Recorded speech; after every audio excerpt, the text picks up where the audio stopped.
جو مشترک اور منفرد پہلو ہے لوک ادب کے، یہ کچھ تو obvious ہیں، بالکل آپ جانتے ہیں کہ جو بنیادی لوک ادب کے یا بچوں کے ادب کے انگریڈینٹس ہیں وہ تقریباً ساری دنیا کی زبانوں میں وہی ہیں، شاعری اور نثر دونوں میں وہ چیزیں موجود ہیں، اور ان میں جو کہانیاں ہیں وہ تقریباً ایک طرح کی ہیں، جو کردار ہیں ان کی خصوصیات بھی تقریباً ایک جیسی ہوتی ہیں زبانوں کے فرق کے ساتھ ساتھ۔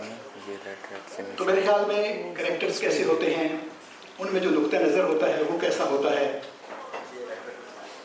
میری ذاتی جو رائے ہے وہ ڈسکس ہوا تھا کہ بچوں کے ادب میں انفرادیت تقریباً کوئی نہیں ہے ایک جیسی۔ وہ کیسے؟ پٹواری میں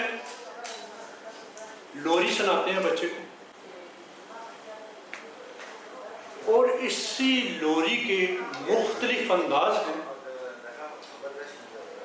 وہ چاہے سندھ سے ہو، بلوچستان سے ہو، کشمیر سے ہو، پہاڑی ہو، گوجری ہو، بلتی ہو، شینا ہو، ہوتی وہ لوری۔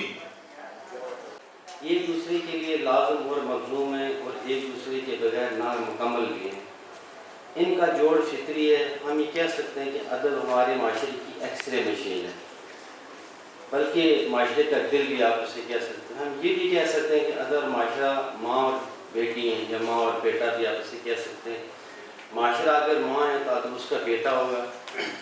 اچھا، دونوں کے رگوں میں ایک طرح کا خون گردش کر رہا ہے۔ ادب ہمارے معاشرے کی شناخت ہے، اور ادب ایک ادیب ایک ایجنٹ ہے جو اپنی تخلیق یا نگارش کے ذریعے کی وساطت سے ہر اچھی یا بری چیز کو عوام تک لاتا ہے۔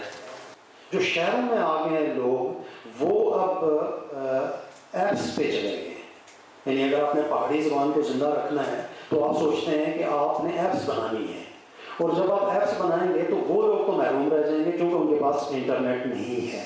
پھر یہ ہے کہ جو پہاڑی زبان ہے اس میں صرف جیسے بھائی نے ذکر کیا کہ اس میں غیر مسلموں کا بہت بڑا کردار ہے، کہ جو سینہ بسینہ چیزیں چلی ہیں، nobody knows کہ وہ کس کی ایجاد ہیں، کیونکہ سارے لوگ ساتھ رہتے تھے آپ کے کشمیر میں بھی، سکھ، ہندو، مسلمان، وہ سارے لوگ۔ تو وہ جو لوک دانش ہے اس میں نہ صرف مسلمانوں کا بلکہ غیر مسلموں کا بھی کردار ہے، اور اس کو سراہنا چاہیے جو آج تک نہیں سراہا گیا پاکستان میں۔ جہاں تک جیسے ڈاکٹر صاحب نے کہا کہ ہر خطہ کی اپنی ایک انفرادیت ہے، ویسے جیسے ہمارے لوک ادب میں زیادہ تر آفاقی چیزیں تو ہر جگہ ہیں، دکھ ہے، سکھ ہے، بہادری ہے، ڈر ہے، خوف ہے، یہ تو ہر ادب میں موجود ہیں۔ اسی طرح سے کچھ ایسی اصناف ہیں، ایک تو اسلام کے آنے سے بعد مذہبی حوالے سے بھی بہت سی چیزیں ہیں جو ہمارے درمیان مشترکات ہیں، جیسے حمد ہے، نعت وغیرہ۔ اسی طرح سے لوک ادب کی چیزیں بھی کچھ جو ہیں مذہبی حوالے سے بھی مشترکہ ہیں۔ لوری جیسے پہلے بات ہوئی، وہ تو ماں کا ممتا ہر جگہ ہے، چاہے وہ امریکہ کی ماں ہو چاہے تھر کی ماں ہو، ماں تو ماں ہوتی ہے، وہ اپنے بچے کے لیے دعائیں کلمات بھیجتے۔ تو لوری کی صنف بھی ہمارے یہاں تقریباً ایک ہے، ہاں مگر روایات مختلف ہیں۔ جیسے پشتون میں لوری کو اللہ کہتے ہیں۔ کلونائزڈ ہو جائے یا کمزور ہو جائے، اس پر کوئی باہر سے لوگ آ جائے تو پھر اس قوم کی وہ لوگ عادت، اس کا وہ لوگ عادت وہ جگہ چھوڑتا ہے یا بہت زیادہ متاثر ہوتا ہے۔ اگر ہم یہ اپنے ریجن میں جو انڈیا ہے، انڈیا اوریجنل انڈیا مطلب انڈس اراؤنڈ انڈس جو علاقہ ہے، اس میں دیکھیں تو ہمیں یہاں لوگ عادت میں دو طرح کے اثرات بہت نمایاں ملتے ہیں۔ ایک انڈک مطلب جو ہندوی، اور ایک سنٹرل ایشین۔ انڈک تو ظاہر ہے کہ ہم ویدک دور سے کہانیاں سنتے آ رہے ہیں، بنتے آ رہے ہیں، جو اسپرچول ورلڈ ہے اس میں، اور سنٹرل ایشین اور وہ تو وہاں سے سارے ہم لوگ وہاں سے آئے، تو ان کے ساتھ کہانیاں بھی آئی ہیں۔ شیر بدت حیدرآباد میں کبھی پیدا نہیں ہوگا، بالکل ایسا ہی ہے۔ وہاں پہ یہ کام کرنے کے لیے اور لوگ موجود ہیں۔ اور شیر بدت کے بھائی صاحب صحیح کہہ رہے ہیں، ہاں نام الگ ہے، لوگ بھی ہیں اور مختلف نام الگ ہے۔ شیر بدت اس کی وہ یہ تھی کہ وہ جو مالائی خصوصیات کا حامل اور انتہائی گرم تھا، وہ رہتا تھا وہ، لیکن رہتا یہ تھا